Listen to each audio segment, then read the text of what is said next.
Hello আমার প্রিয় family, সবাই কেমন আছো? আশা করি সবাই ভালো আছো। আর তোমাদের আশীর্বাদে আমি মনে অনেক ভালো আছি। আজকে কোনো মজার ভিডিও না, কোনো ঘোরাঘুরি ভিডিও না। আজকে কিছু কথা আমার শাশুড়ি মা বলবে তোমাদের, যে তার জীবন কাহিনী, সে কিভাবে এত দূরে আসতে পারছে, সে কিভাবে এই বাড়ি ঘর করছে, সে কিভাবে তার ছেলে মেয়ে মানুষ করছে, আজকে সেই সব বলবে। আজকে তোমাদের সাথে সেই কথাগুলো শেয়ার করবে। সে দীর্ঘ 26 বছর ধরে বিড়ি বাঁধে, সে বিড়িতে কী কী করছে সব কিছু তোমাদের সাথে শেয়ার করবে। আর কেনই বা বিড়ি পটটাই বেছে নিল, আর কোনো কাজও তো ছিল, অন্যগুলোও তো ইনকাম করতে পারতো, কিন্তু সে কেন করলো না, সেই কথাগুলো আজকে তোমাদের মাঝে আমার শাশুড়ি মা তুলে ধরবে। তা বেশি কথা না বলে চলো শুরু করা যাক। আমার শাশুড়ি মায়ের সাথে আজকে তোমাদের পরিচয় করিয়ে দেবো, আর সে কেমন আছে সব কিছু তোমাদের বলবে, আর সে আগে কীরকম কষ্ট করছে সব কিছু তোমাদের সাথে বলবে। তা বেশি কথা না বলে চলো ভিডিও শুরু করা যাক। হ্যালো গাইস, এই যে আমার শাশুড়ি মা। মা কেমন আছো? ভালো আছি। তা তুমি এই বিড়ি বাঁধা অভিজ্ঞতা তোমার কেমন, আর কিসের জন্য তুমি এই বিড়ি বাঁধো, আর তোমার কত বছর ধরে তুমি এই বিড়ি বাঁধতেছো, আর এই বিড়ি বেঁধে তুমি কী কী করতেছো সব কিছু তুমি বলো তো এই ভিডিওর মাধ্যমে।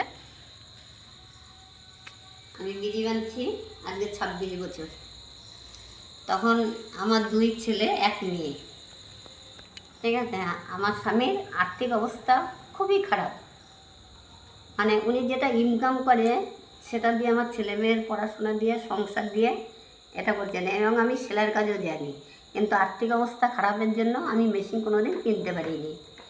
তখন আমি এই বিড়ি বাঁধার রাস্তাটাই বেছে নিলাম, কেননা আমাদের মালিক সব কিছু মালিকে, শুধু আমি বাঁধিয়ে দিই। তখনকার এসে বিড়ি বাঁধলে 5,000 বিড়ি বাঁধলে আমি 100 টাকা পেতাম। এখন বয়স হয়ে গেছে, এখন পারি না, এখন 3,000 বিড়ি বাঁধি। এখনকার বিড়ির 1,170 টাকা করে আছে, 1000। তাই তুমি এই বিড়ি বেঁধে কী কী করছো? দুটো ছেলে মেয়ে শিক্ষিত করেছি। তারা কোন ক্লাস পর্যন্ত পড়াশোনা করেছে? আমার ছোট ছেলে বিএ পাস, আর বড় ছেলে ফার্স্ট ইয়ার পর্যন্ত পড়েছে। আর এখন তোমাদের এই বিড়ি বাঁধার অভিজ্ঞতা তোমার কেমন হয়েছে এই 26 বছরে? এখন অভিজ্ঞতা বলতে আমার 2 ছেলে উপযুক্ত হয়ে গেছে, এখন আমার বিড়ি না বাঁধলেও চলে, কিন্তু এটা তখন থেকে বাঁধছি, এখন একটা পেশাগত বলতে গেলে দাঁড়িয়ে গেছে। আর বাঁধলেও কয় টাকা হয়, ছেলেদের কাছে আমার হাত কখনো পাততে হয় না যে আমাকে পয়সা দেয়, আমার নিজের এখন বর্তমানে চলে যায় আর কি। এই পয়সা দিয়ে একদিন ছেলে মেয়েকে পড়াশোনা শিখাইছি, এখন ছেলেরা আমার উপযুক্ত হয়ে গেছে, 2 ছেলেই। তারা এখন কি করে? ছোট ছেলে গ্রিলের দোকানে কাজ করে, বড় ছেলে হোটেলে ম্যানেজমেন্ট করে, বড় ছেলে বাইরে আছে। আর তোমার স্বামী?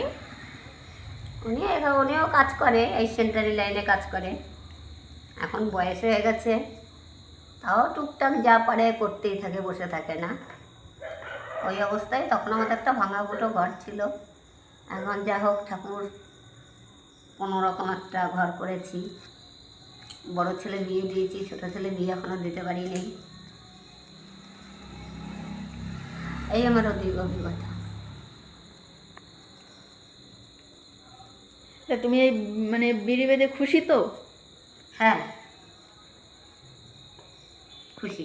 সংসারে কাজ বাজ বাগিয়ে ঘরে বসে আর্থিক অবস্থার দিক থেকেও ভালো আছি। এই বিড়ি বাঁধতে কী কী লাগে আর কিভাবে বাঁধে একটু যদি দেখাই দিতে। এই যে বলো। এই যে পাতাটা নিলাম, এই যে তামুক নিলাম, ঠিক আছে। এই যে বিয়েটা হয়ে গেল, এই যে সুতো দিয়ে বাঁধলাম,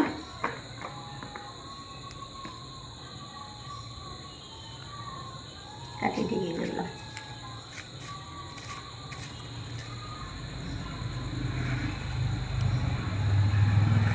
এই যে বিড়িটা কমপ্লিট।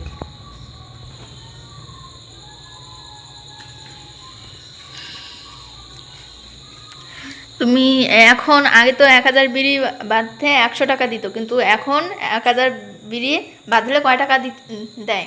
এখন 170 টাকা করে হাজার আছে। তখন 5000 বিড়ি বানলে পরে 100 টাকা পেতাম, 25 টাকা করে হাজার ছিল।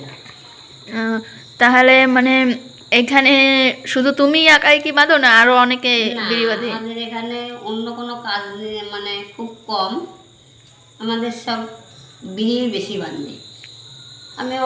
আমি আগেই বিয়ের আগে বিড়ি বাঁধতে জানতাম, তারপরে দেখলাম যে না, আমিও কিছু করি। সংসারের আর্থিক অবস্থা খুবই খারাপ, ছেলে মেয়ে পড়াশোনা শেখাতে মেয়েটাকে বিয়ে দিয়েছি। তোমার কয় ছেলে মেয়ে? আমার 2 ছেলে 1 মেয়ে। তোমাদের আগে বাড়ি ছিল কোথায়, না এখানেই ছিল? আগে আমরা মোসনা মানাতে দেউল পার্কের ওখানে আমাদের বাড়ি ছিল। আর এখন? এখন ওখান থেকে আমাদের রাধা মোহনপুর 11 মাইল, মানে ব্যাকে 11 মাইল বলে, এখানে এসে আমরা বাড়ি করেছি।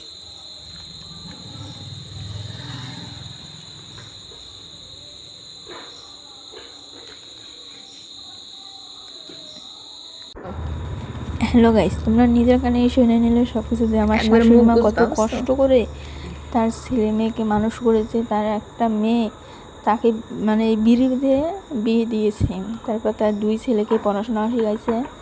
তারপর সংসারে আর্থিক অবস্থা মানে জন্য সে একটা মেশিন, তার শখ মানে একটা মেশিন কিনতে পর্যন্ত পারে নাই, সে কারণে সে এই বিড়ি বাঁধার পথটা বেছে নিয়েছে। তোমাদের তো সব কিছুই বললো, আর যেটা বাস্তবতা, তোমরা মানবে কি মানবে জানি না, কিন্তু একটা মাই পারে তার ছেলে মেয়েকে মানুষ করতে, ভালো পথে নিতে, আর একটা মাই পারে তার ছেলে মেয়েকে নষ্ট মানে ধ্বংসের পথে নিয়ে যেতে। তো আমার শাশুড়ি মা ছোটো সময় থেকে অনেক কষ্ট করেছে, আমাকে অনেক কিছু বলেছে, আমাকে অনেক গল্প শুনিয়েছে, কি কি করছে, তার কত শখ পূর্ণ করতে পারি না। মা, আমি তোমার বৌমা হয়ে কথা দিলাম, তোমার ছোটো ছোটো শখগুলো আমি পূর্ণ করবই।